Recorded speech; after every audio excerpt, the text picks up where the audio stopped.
hold on just a second.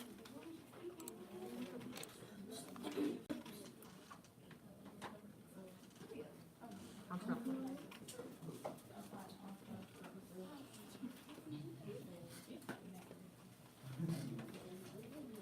You put your name on it too? Yep.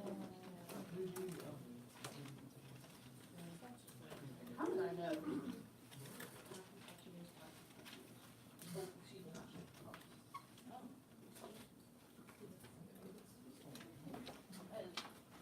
One time this girl was like, "Can I get strawberries?" I'm like, "Sure."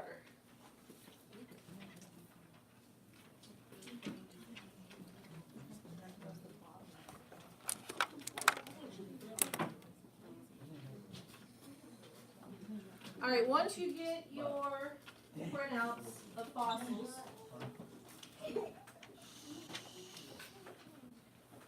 most of them you can see pretty clearly. They have a letter at the bottom right corner. They're not in order.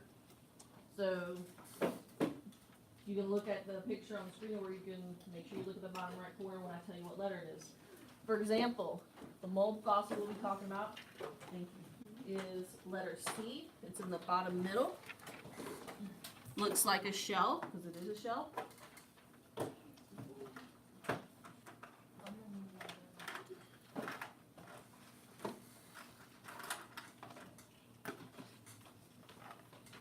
Remember, what type of fossil it is depends on how it was formed.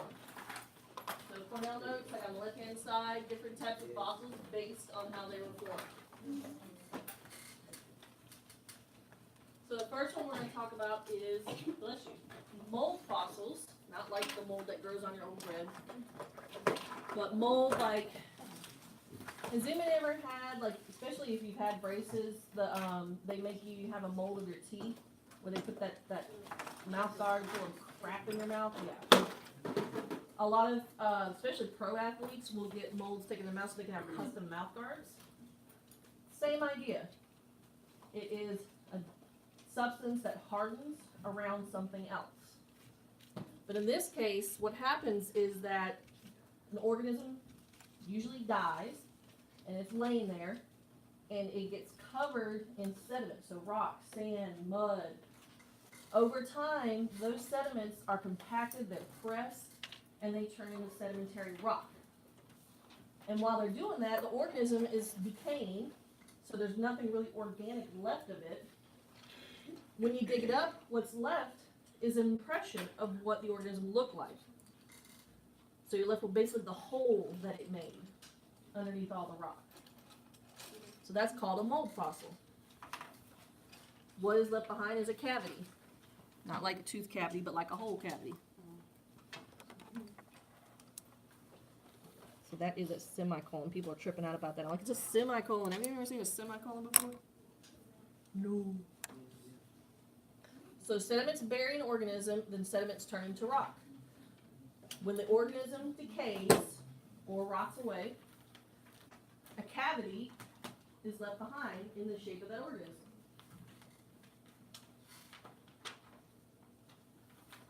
There may be some organic material left in the mold, but usually it's just a hole.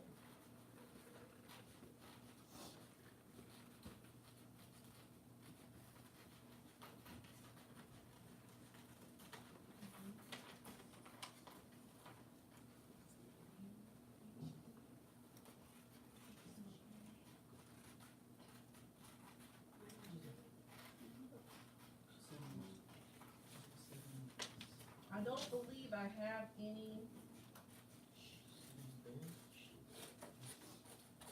I think this is a mold. So the image on the screen is kind of a shelled creature, kind of like a snail called ammonite. This is the same thing, but this is an actual fossil.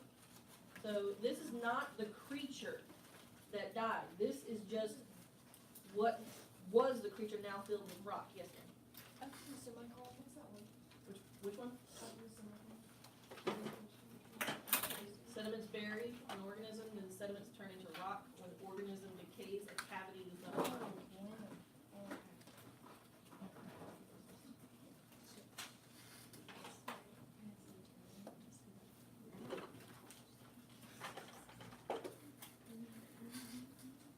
one isn't labeled, but this is another one. A replica of, not a replica, this is a fossil, but it's a mold fossil. This is not the actual organism. It's rare that you have the actual organism that's been fossilized. It's usually some sort of mold.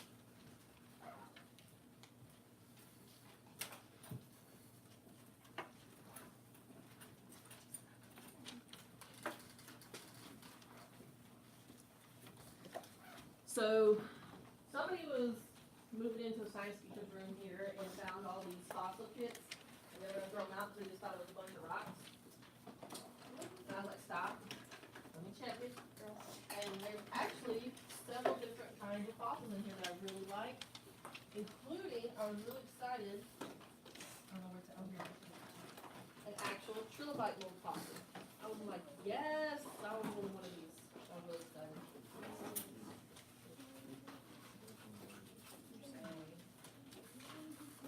And there's also a fossil of the dinosaur bone in there too.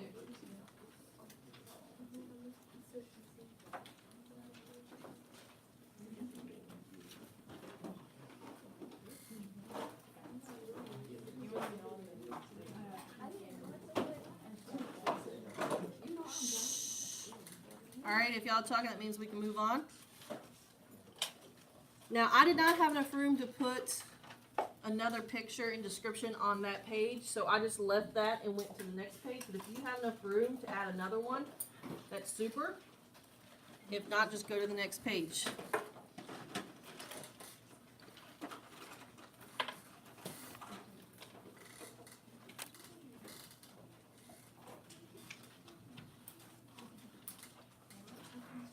All right, the next one is fossil fossil letter A. It's the one that looks kind of like a weird looking turtle, because it is kind of a turtle.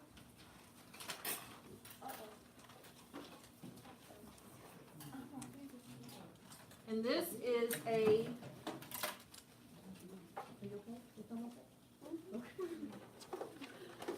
this is a cast fossil. It's kind of like the cast you get when you break a bone. When you put a cast on, it's supposed to fill the spaces around your arm to hold your arms steady while it heals. This is when a mold, so you already have a mold, fills with sand or mud and hardens into the shape of the organism. This is the process that forensic scientists use to analyze shoe prints. So Or tire marks. Yep, or tire marks if it's in the mud. So you've got a suspect's footprints in the mud outside of a home where there's maybe a burglary. And instead of just, they take pictures and measurements, whatever, and then they fill the footprint up with like a plaster, and it hardens, and when they pull it up, it's a replica of the shoe print, of the actual shoe. This is the same idea. You've got the mold, so you got the hole, the cavity, where the organism used to be, and then if you have sediments fill it up, it makes a replica of the organism. So it looks like the actual shell or the actual bone was there when it's really just dirt that's hardened into that shape.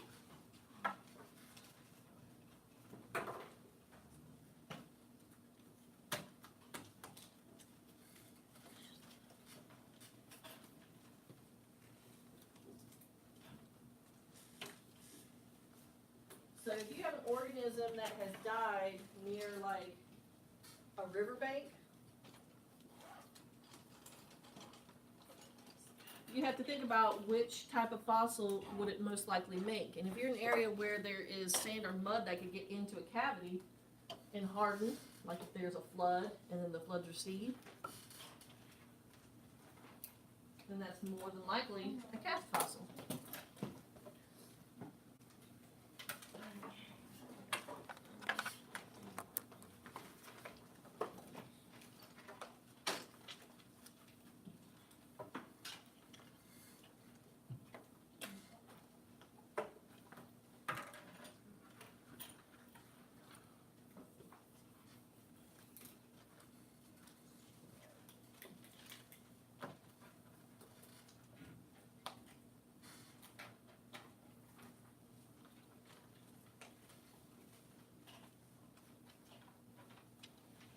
The next one you're going to be cutting out is the skeleton, which is the bottom right, letter H.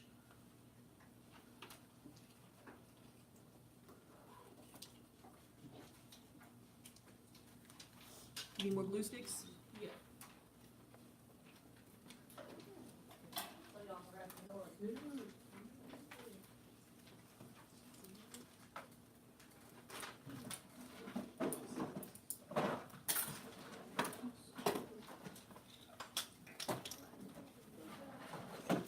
Everybody should have 4 glue sticks and 4 scissors in their box, and if they don't, y'all can come get refills. I trust y'all will be able to handle that.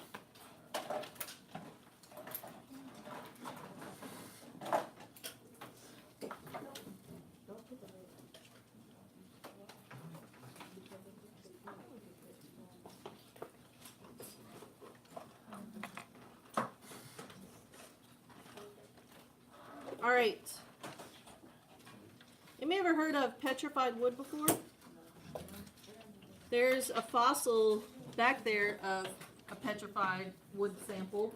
If you have a tree that's been fossilized, it turns into almost a rock. You're like, it's a rock.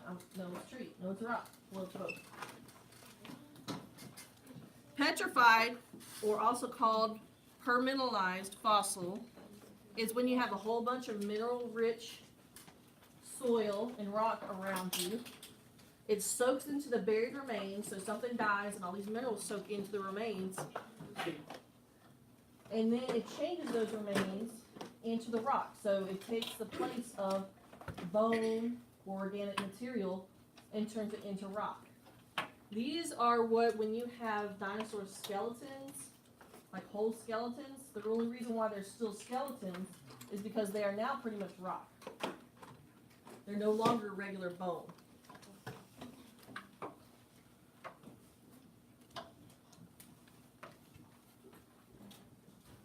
You need to know both of those terms because either one of those could pop up on a test. It can either be petrified or permineralized.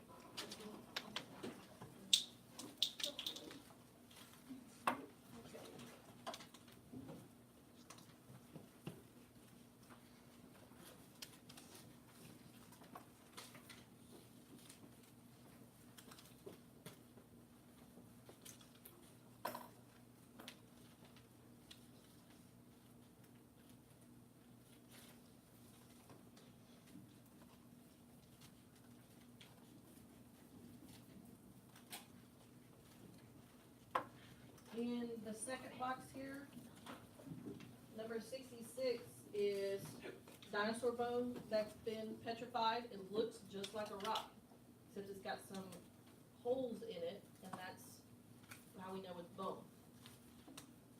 Number 72 looks like a layered rock, but it's really a petrified sample of a tree.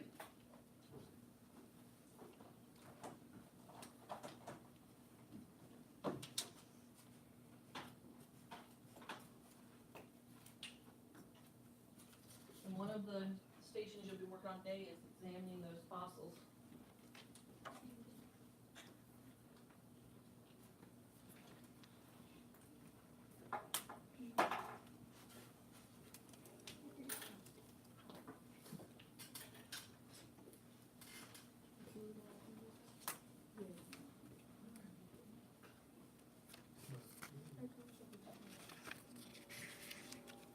The next one you'll be cutting out is the picture of the baby mastodon,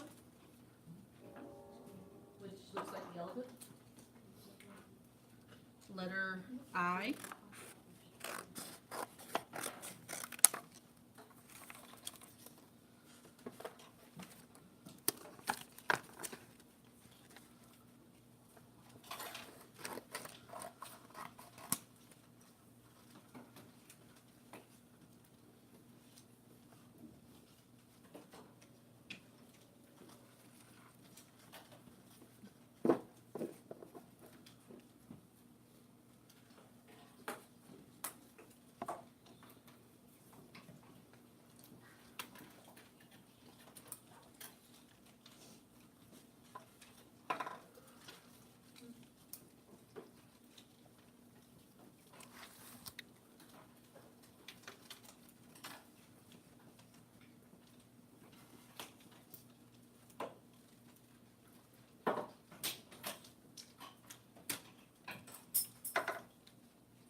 looked at the picture of the woman that found the ice yesterday, right? Yep.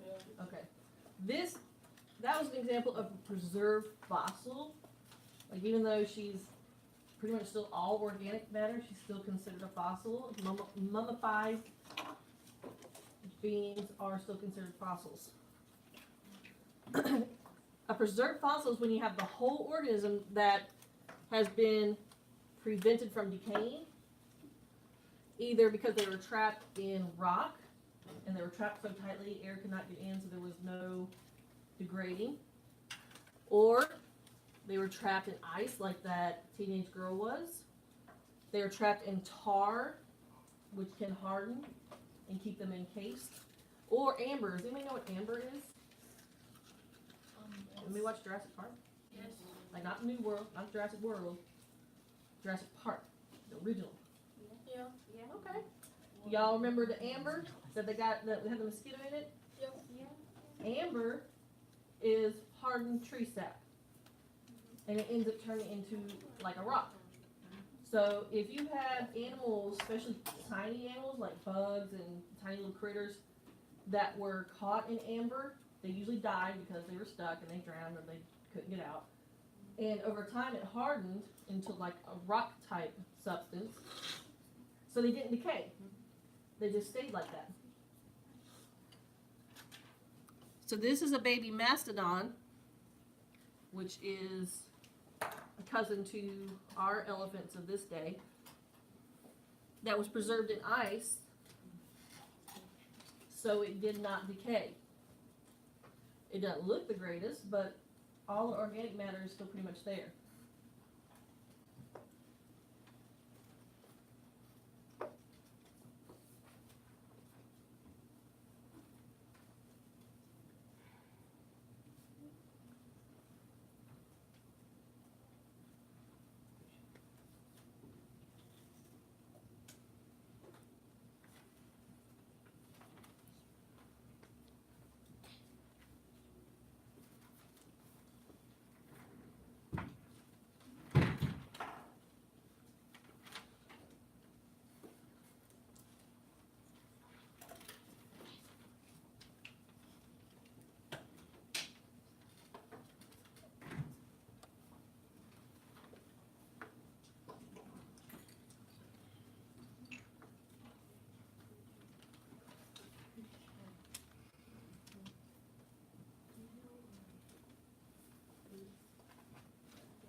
Has everybody got this one?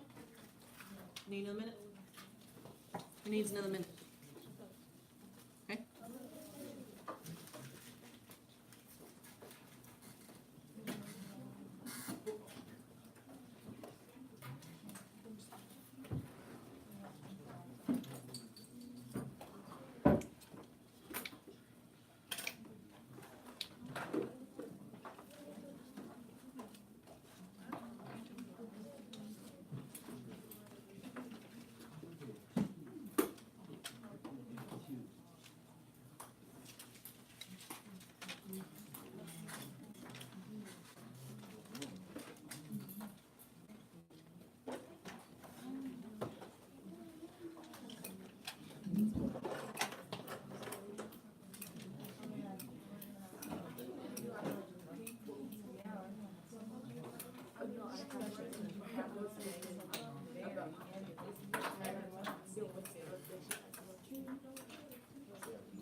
There's a lot of talking going on, so I guess we're ready to move on?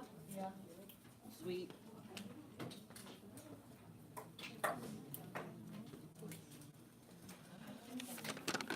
Alright, next one is the one that looks like a flower. Because it was a flower. Is it frozen? And then like ice? Nope. Carbonized. All living things have carbon in them. No matter what you are, if you're a living thing, plant, insect, you have carbon. If you have carbon, then you're able to be carbonized. This usually only happens with thin organisms like plants. And this is when organisms are pressed. Okay, first of all, especially ladies, have you ever collected a leaf or a flower? It could be gentlemen, leaves or flowers, and pressed them in between like a big thick book to try to keep them? No.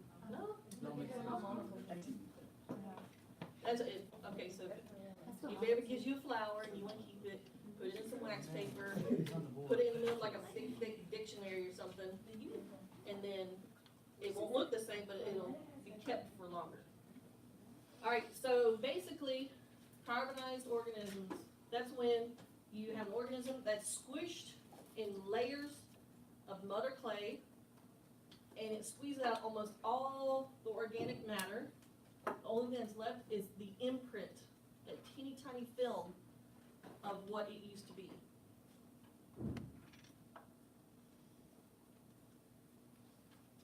Almost like the ghost of an image. There's really not a whole lot left.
Number 90 in the first box is the carbonized fossil of some sort of fern plant.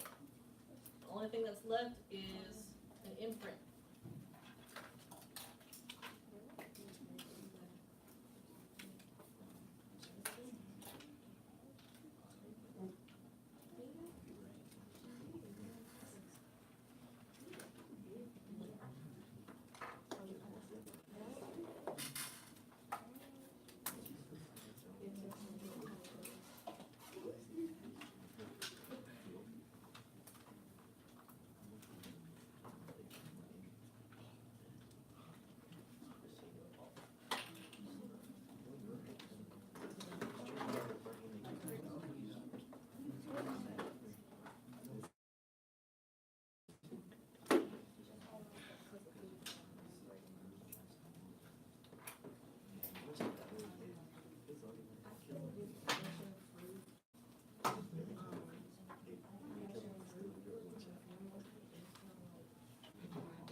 Alright, last one. Are footprints that have turned into fossils. But it doesn't have to be footprints. It could be prints of any sort or traces of any sort. But they're called trace fossils.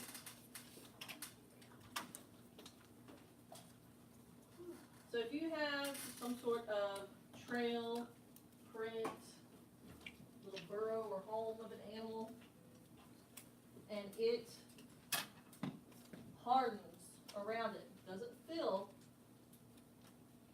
but the stuff that the animal stepped in hardens, bless you. That turns into a fossil, yes. Good job. So when you have the celebrities go to Hollywood and they put their handprints in the whatever that sidewalk is, Yeah, little stars. wherever they put it, they put their handprints. I don't know if it's Hollywood or somewhere else. They have a, I forgot what they call it, walk of something. I don't know. But they put their handprints in the concrete. The concrete hardens, and their handprints are left there. Or if you've ever come across a sidewalk that has fresh concrete and somebody writes their name in it, it hardens. So it changes into sort of a fossil. It's the same idea, except instead of concrete, you're talking about like mud or sand.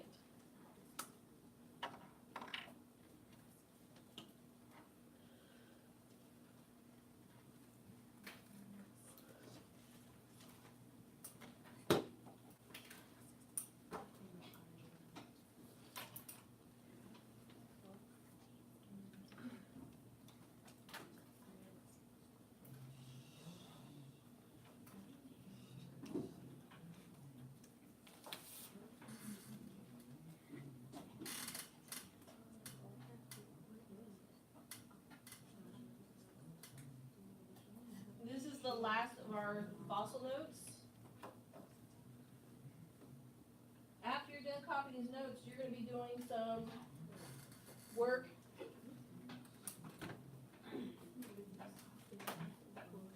exploring more on your own. I want you to go to Google Classroom and find fossil stations under your classwork.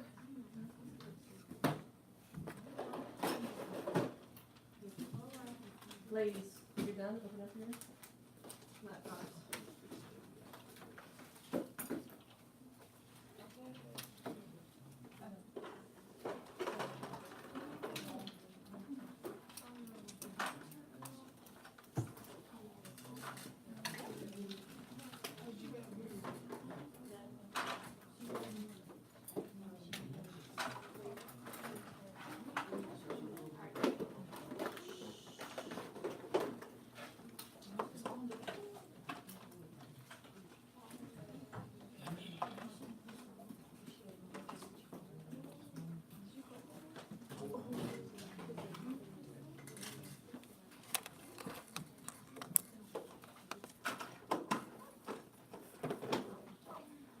I'll bring this back up in just a second.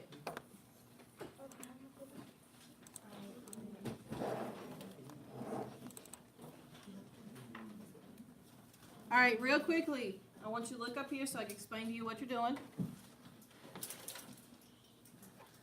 Under the fossil stations, when you bring that up, you'll get a Word document.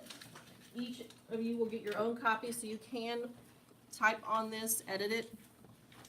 You're going to have 1, 2, 3, 4, 5, 6, 7 stations that we're going to be working on the rest of the week. So under most of the stations, there will be links for you to go to, or readings for you, or videos for you to watch. 2 of them you will have to get materials for. One is the Explore It station. And all the Explore It station is you're analyzing pictures of fossils. I have 2 sets up here next to the fossils in these little baggies.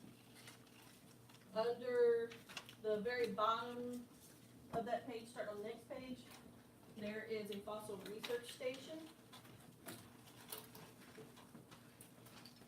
And under the fossil research station, you're going to go to the back.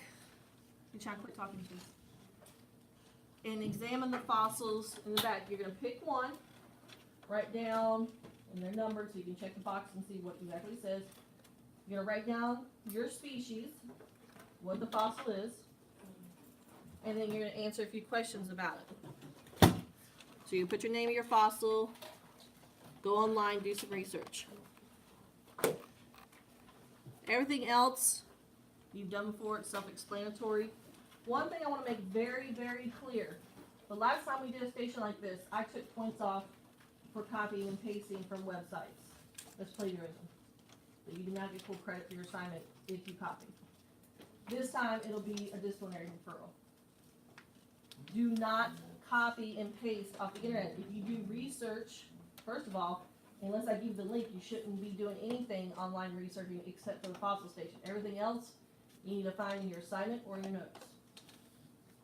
But for the fossil research station, when you go online, do your research. If you copy and paste it, that is plagiarism. Don't do it. Write it in your own words. All these answers should be written in your own words. And then the one where you're doing the research, you have to put your sources, which websites you went to. That you can copy and paste. The sources, not the actual text. So you can copy the link and put it in. There's plenty of software out there that detects plagiarism. Don't risk it. Don't risk the disciplinary referral. Just put it in your own words. I'm trying to get the digital microscope set up on that Chromebook so that you guys can use that to help you examine your fossils. I'll see if I can get that working. But does anybody have any questions about what they're supposed to be doing for the rest of the period? No? Put these notes back up. This is individual work, but you may listen to music while you work. That's why I told you to bring your headphones.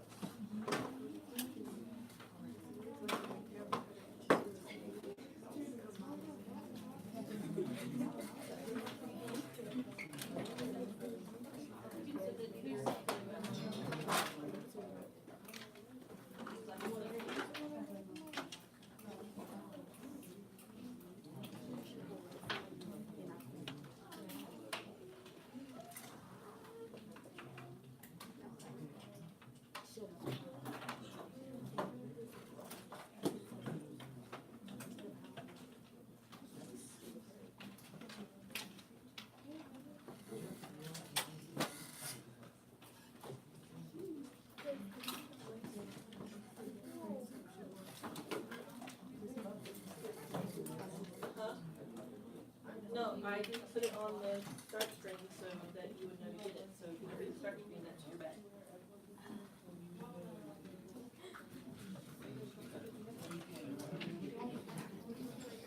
Yes, sir.